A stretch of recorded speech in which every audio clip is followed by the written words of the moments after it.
Hi everyone, my name is Animal Babu and today I will be presenting my dissertation titled Quantifying the Effect of Federal Fund Rate Hikes on Bank Credit Risk and Loan Loss Provisions from 2010 to 2023.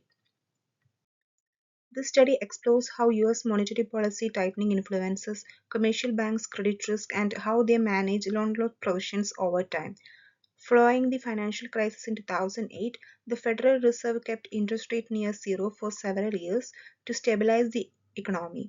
When the Fed began raising its rate, especially from 2022 to 2023, banks faced new challenges like higher funding costs, lower asset values, and potential borrowing stress. My motivation was to understand how these rate changes actually translating into credit risk and how effectively banks manage that risk through provisions. This topic is especially relevant as we assess post-crisis resilience and new CECL accounting standards. The core question driving my research is how do changes in federal fund rate affect US banks, credit risk, and loan loss provisioning behavior? To answer this, I focused on two main outcomes: NPL, that is non-performing loans, which measures the credit risk, and loan loss provisions, that is LLP, which captures the expected future losses. I also explored the role of current expected credit loss (CECL) framework and compared how large versus small banks respond to the rate hikes. There are several channels through which monetary policy affect banks. First, interest rate channel, where rising the rates, increasing borrowing cost and can strain the borrowers. Second, the balance sheet channel, where the asset value declined, eroding the bank capital buffers. Third, the risk-taking channel, which suggests that the prolonging low rate may push the banks towards risk lending. And finally, the CECL framework implemented in 2020, which requires forward-looking provisioning intended to make banks more proactive in recognizing credit risk. My objectives were threefold: quantifying how interest rate affect NPL and LLP ratios, examining how CL influencing the provisioning behavior, determining how the bank size structure sharp risk sensitivity. Essentially, I want to know not only if the rates matter, but when, how, and for whom they matters most. Based on the literature, I formulated three hypotheses. Hypothesis number one: rate hikes leads to a lagged increase in NPL ratios as borrowers adjust to higher repayment cost. Hypothesis number two: banks with a stronger risk management, especially those are effectively using CECL framework, increases provisions early, anticipating credit deteriorations. Hypothesis number three: smaller and less diversified banks are more exposed to tightening than large, well capitalized institutions. These hypotheses allow us to link monetary shocks to real banking sector behavior. I used a panel data economic approach covering 2010 to 2023. The model includes fixed effect to control unobserved bank specific traits and dynamic GMM, which accounts for the persistence in credit risk. Data came from FDIC call report, Federal Reserve economic data, and macroeconomic indicators from BEA, BLS, and I also used Bloomberg terminals.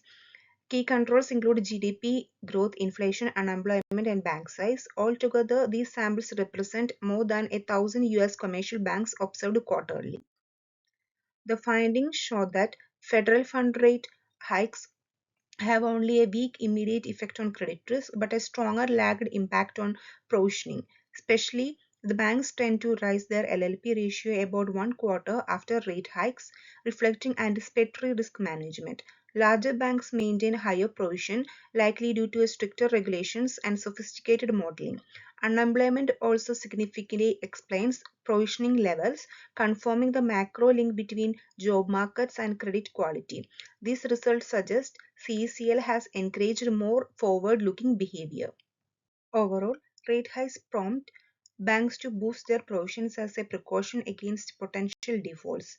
This proactive behavior demonstrates prudence and help maintain confidence in the financial system. Interestingly, while provisioning rises quickly, actual default rate increases only gradually, suggesting the sector has become more resilient and less reactive to short-term shocks. From a policy perspective, there are three takeaways. First, transparent communication from the Fed helped the banks to anticipate the policy shifts. Second, stress testing and scenario analysis remain vital for identifying vulnerabilities. Third, both regulators and institutions should continue promoting forward-looking provision and capital planning to cushion future rate volatility. Together, these measures reinforce the post-crisis goal of sustainable financial stability.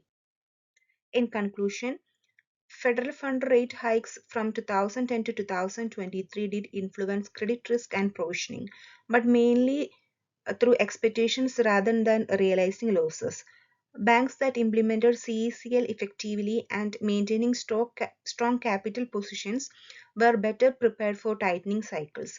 Smaller banks, however, remain more exposed to interest rate shocks. The broader message is that US banks today are more resilient thanks to improved regulations, proactive risk management, and greater emphasis on transparency. This research was limited to FDIC reported US commercial banks. The short CECL period means its long term impact is still uncertain. Future research could extend to cross country comparisons or examining banks level CECL implementations in more detail. Nonetheless, the finding contribute to valid evidence on how monetary policy interact with bank behavior in the post crisis era. Thank you for listening. I hope this presentation provided clear insight into how federal fund rate changes shapes the credit risk landscape of US commercial banks. Thank you once again.